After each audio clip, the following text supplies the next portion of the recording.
a big ruling came down from Georgia. A judge has ruled that Fulton County Superior Court judge in Georgia, Robert McBurney, stated that certifying election results is, drumroll, mandatory. How dare you? What? Yes, you've got to certify election results. If you're, working on a county election board or the statewide election board in Georgia, it is completely dominated by Republicans at this point. Your job is, you got one job. You got one job. Do your job. In fact, it's the law to do your job. He wrote, if election superintendents were, as plaintiff urges, free to play investigator, prosecutor, jury, and judge, and so because of a unilateral determination of error or fraud, refused to certify election results, Georgia voters would be silenced. Now, he is referring, the plaintiff in this case is Julie Adams, a Republican member of the Fulton County Board of Registration and Elections, who challenged her duty to certify election results. So just, just a mega Karen, right? Who's like, I don't have to if I don't want to. Legal challenges like this one have played an important role in the GOP's election integrity efforts going into November, as election deniers are filing lawsuits across the country to change election procedures. So this judge will be called all kinds of things, a Kamala supporter. But again, David, this is an effort to be like, Georgia will never again go blue. Fuck that 2020 aberration. We're going to make sure it doesn't. So that's a really big win in terms of certifying elections. But let's talk about the war of words, because J.D. Vance is back saying that he doesn't have to tell you whether or not Donald Trump lost the election in 2020. He's just going to ask, a bunch of counter questions. And I don't want to play his word salad, his Yale, BS, because it's boring. But Mike Johnson was on ABC, and this was more interesting with Kristen Welker, where he's like, yeah, we're going to certify elections because Donald Trump's going to win. Regardless of who wins, you'll certify the results. Regardless. Of course, yes, if the election is free and fair and legal, and we pray and hope that it is, there's a lot of work being done to make sure that's true. I think this one's going to be so large, there'll be no question. I think Donald J. Trump is your next president, and that can't happen soon enough. Former President Trump has yet to concede in 2020. That's the point. No, the point is the process works. We have the peaceful transfer of power. We did in 2020. We will in 2024. Everybody can sigh and take a deep breath. Our system is going to work. Our system is going to work. I don't know. Does that fill you with relief, David? I don't know if relief is the correct word. He's like, oh, yeah, there was a peaceful transfer of power in 2020. Yeah. It was 2021. This shit got kind of crazy, but you said 2020. So technically, I'm right.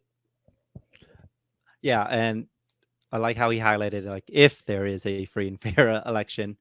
So yes. Only if Trump wins would it be free and fair.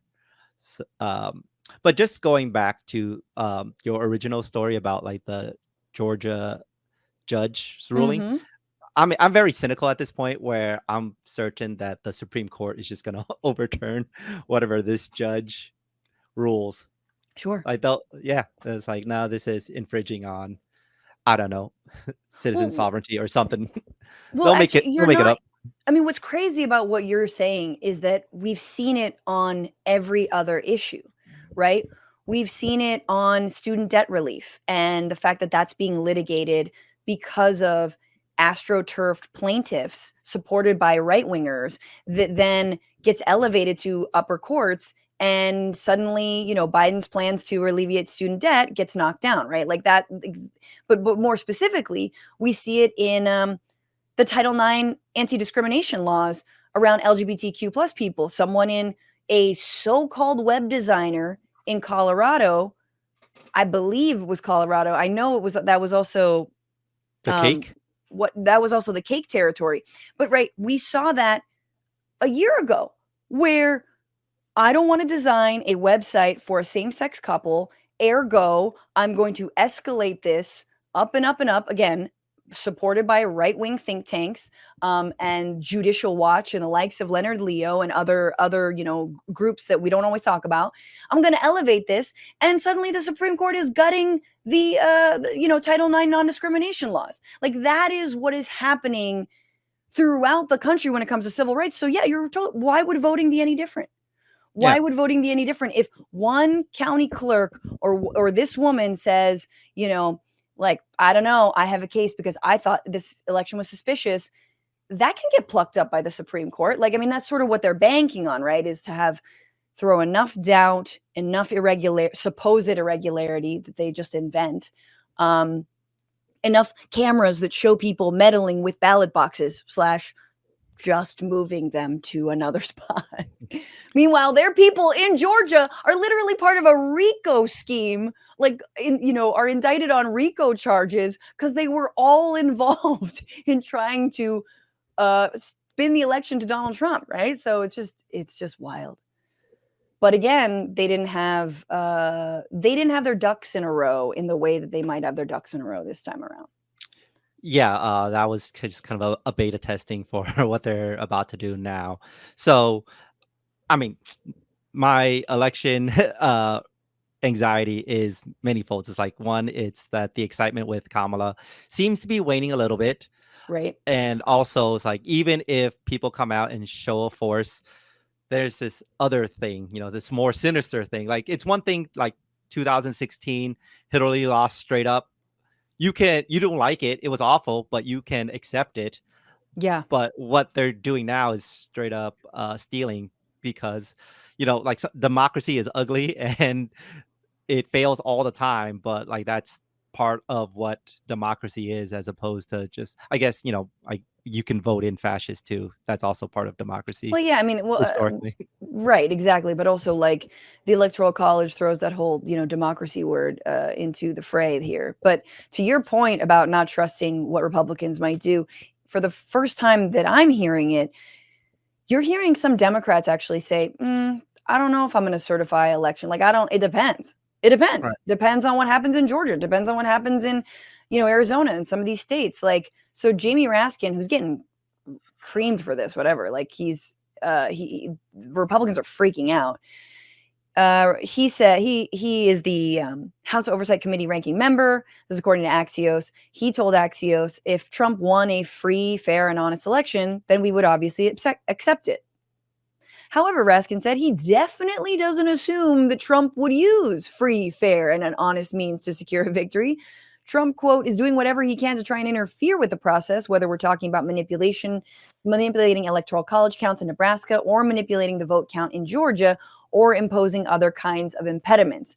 That was echoed by Representative Jan Schwakowski, who, I didn't know this, objected to electors in George W. Bush's reelection, which I'm like, girl, I love you, because there was some real fuck shit with the voting machines in swing states in that election. But she says, I don't know what kind of shenanigans he's planning, adding, we would have to, in any election, make sure that all the rules have been followed. She later said in a statement she was proud to join all my Democratic colleagues in certifying the 2020 election and looks forward to, quote, doing the same in January 2025. In other words, I'm not saying I would not certify, but we're not going to walk into this like we are brand new. Which, for me, makes me feel comforted. That doesn't sound like the same kind of election denialism that the right is peddling. It sounds like an actual, somewhat of a defense strategy around what the right is planning.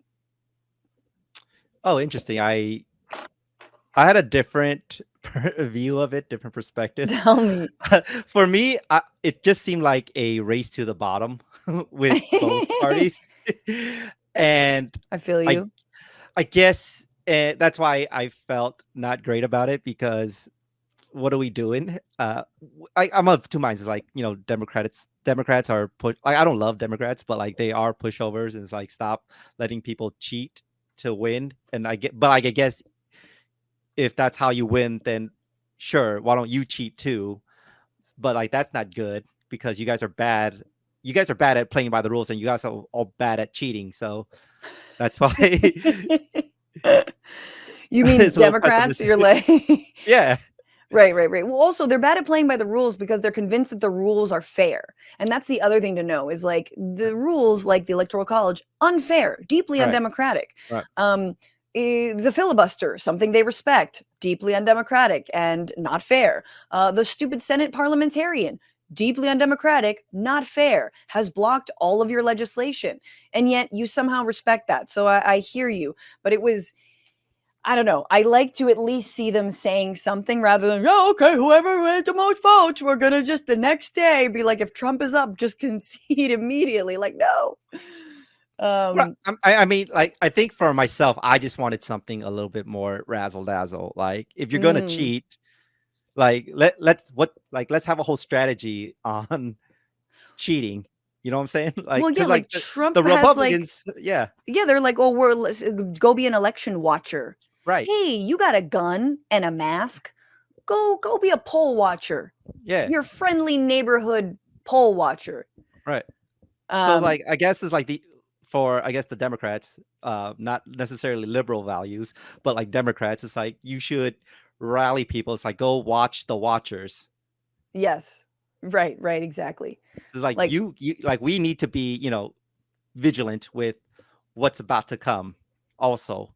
So because like they're mobilizing, so we need to mobilize to be ready for their shenanigans.